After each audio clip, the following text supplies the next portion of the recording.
दिए। अमेरिका क्या चाहता है? देखिए, अमेरिका की टेंडेंसी है पट्टे पालना। जैसे एक टाइम में उन्होंने यूके को पारा, खड़ा हो जा, बैठ जा, यस सर, नो सर। पट्टे पालने की आदत है अमेरिका की, मतलब जिसे इंग्लिश में कहते हैं subordination. You have to be in a way subordinate to America so that they can be nice to you.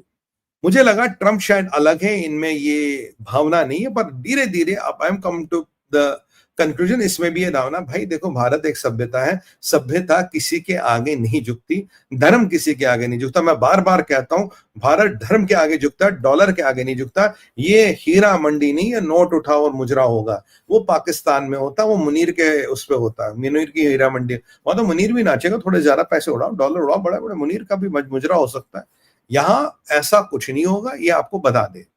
Trump का ये जो ईगो सेंट्रिक डिप्लोमेसी है, ये भारत के अगेंस्ट काम नहीं करेगी। हाँ, ये छोटे मोटे एशिया में कुछ कंट्रियां होंगे जो शायद आपसे डर जाए, जैसे पाकिस्तान हो गया, ये टट्टू पाकिस्तान हो गया, पाकिस्तान डर जाएगा, पाकिस्तान लेट जाएगा, वही शाकदार खड़ा होकर बोलेगा ना नहीं ट्रंप साहब आपने तो हमारा सीज फायर करा दिया, आप तो जी बड़े ग्रेट हो। ये जो छोटे मोटे मुल्क है एशिया वेशिया के, भाई साहब ये डरते होंगे, हमें कोई फर्क नहीं पड़ता। Bharat is not apologetic. Bharat और रशिया एनर्जी और डिफेंस डील्स दोनों रॉकेट स्पीड पे आगे बढ़ रही है।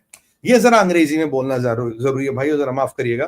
For my friends in United States of America, look, Bharat is not apologetic and our deals vis-a-vis oil and arms with Russians, that is Vladimir Putin, are fast pacing at a rocket speed, at a jet speed. Okay, rocket speed with a ramjet engine. Does it help?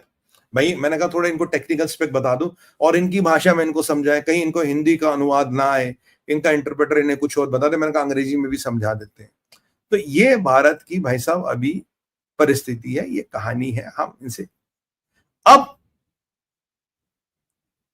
इसका एक जियो economic और एक political fallout क्या होगा, क्या ramifications होंगे, क्या होगा इसका। अब हम तो आगे तो हमने कदम बना लिया।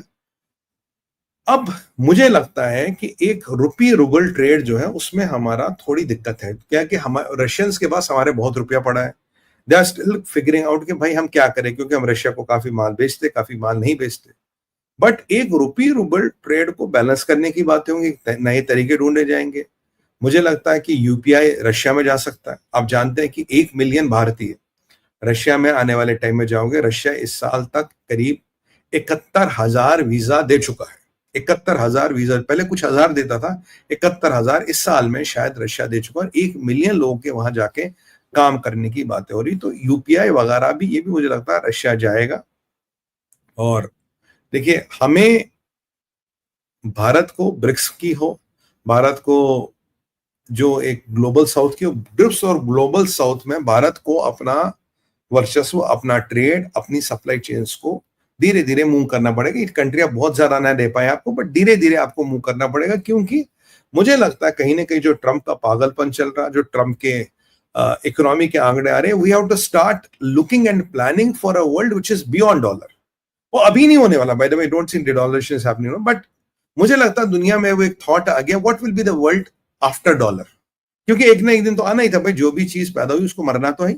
डॉलर डोमिनेंस जिंदगी भर तो नहीं रहेगी। ट्रंप तो कैटलिस्ट है ना इसको तोड़ने का। Trump is the catalyst who is going to ensure that it is going to go down the drain. अब भारत, देखिए मुझे लगता है भारत के अच्छे संबंध इंडोनेशिया से, भारत जो सबसे बड़ी मुस्लिम कंट्री, बट हमारे अच्छे संबंध, Indonesia is not a rabid Islamic country because based on my experience. Indonesia से हमारे अच्छे संबंध है, भारत वियतनाम से भी संबंध बना रहा है, भारत फिलीपीन से भी संबंध बना रहा है, भारत वेस्ट एशिया की रिपब्लिक से भी संबंध बना रहा, जो बहुत अच्छी बात है। क्योंकि ये ट्रेड आने वाले टाइम में बहुत इंपॉर्टेंट है। और चाइना कहीं ना कहीं ये चाहता है कि भारत वेस्ट एशिया में संबंध ना बना पाए। बट अगर आप रशिया के साथ हो तो मान लीजिए आपके वेस्ट एशिया में संबंध बनेंगे, चाइना कुछ नहीं कर पाएगा। क्योंकि जितना पुतिन का इन्फ्लुएंस वेस्ट एशिया में है, उतना शी जिनपिंग का दूर दूर तक नहीं है। वैसे शी जिनपिंग की मैंने आपको कहानी बताई, इसके 24 जो पॉलिट ब्यूरो के मेंबर है उसमें से 12 को बदल दिया गया है। जो मैंने सुबह आपको पीगुरूज में बताया, he is all time weak. इसके पास वो औकात, जो पहले जज्बा और जो ताकत होती थी, वो नहीं है।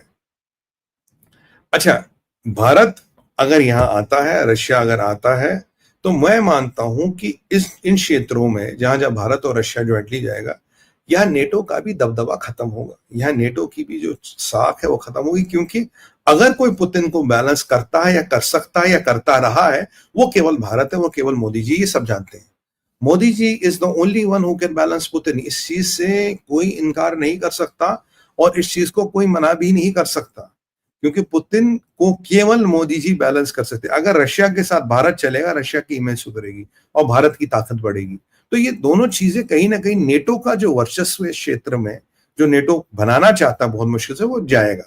देखिए, एनर्जी की बातें हो, हथियार की बातें हो, और अपना स्टैचर बढ़ाने की बातें हो, अपने इकोनॉमिक इंटरेस्ट बढ़ाने की बातें हो, वेस्ट एशिया भारत नहीं छोड़ सकता। कारण क्या है? अगर आपने साहब वेस्ट एशिया छोड़ दिया, चाइना वहां आकर के बैठ जाएगा।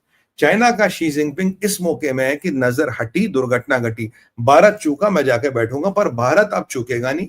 भारत वेस्ट एशिया को, हमें ग्लोबल साउथ की बात करें, ब्रिक्स कंट्रीज की बात करें, और वेस्ट एशिया को हमें पकड़ना पड़ेगा। लॉन्ग रन में हमें साउथ अमेरिका भी पकड़ना पड़ेगा, बट उसमें थोड़ा टाइम है, will give it a bit of time. Guys, let me have a sip of water.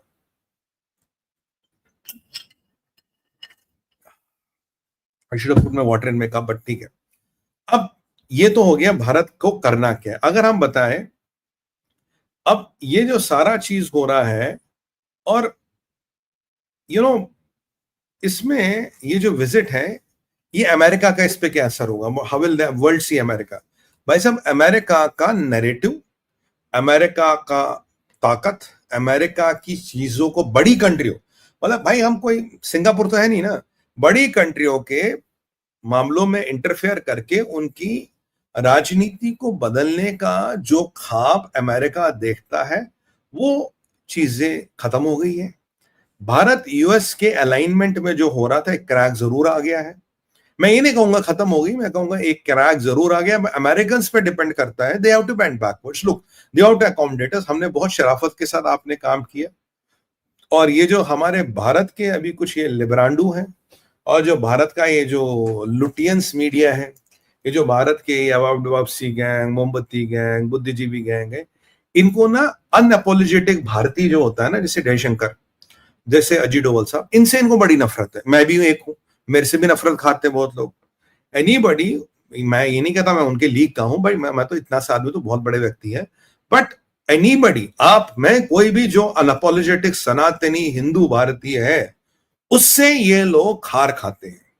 ये लोग वही है कि मतलब चलते रहो, बस बस हमारा काम चलता रहे। और ये जो भारत अब थप्पड़ मारता है, देखिए मैंने आपको पहले कहा था, मोदी जी भड़काऊ भाषण नहीं देते, ना ना ना, मोदी जी की एक्शन होगी, और एक्शन का टाइमिंग हो। आप देखिए, एक्शन हो गया, ट्रंप को जो भड़बोला बोलना था, वर्बल वॉमिटिंग करनी थी, कर दी, मोदी जी ने अपना एक्शन ले लिया, टाइम पे ले लिया साहब। मोदी जी चले, अपने सिपह सालारों को भेज दिया Russia. This is what I love about Modi. लोग कहते हैं मोदी जी को क्यों सपोर्ट करते हैं? भाई देश की अच्छी बात करे, क्यों ना सपोर्ट करें?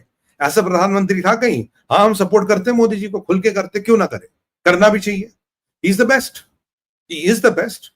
मैं क्या उनको सपोर्ट करूं? चाइनीज कम्युनिस्ट पार्टी के साथ एमओयू करके आते हैं।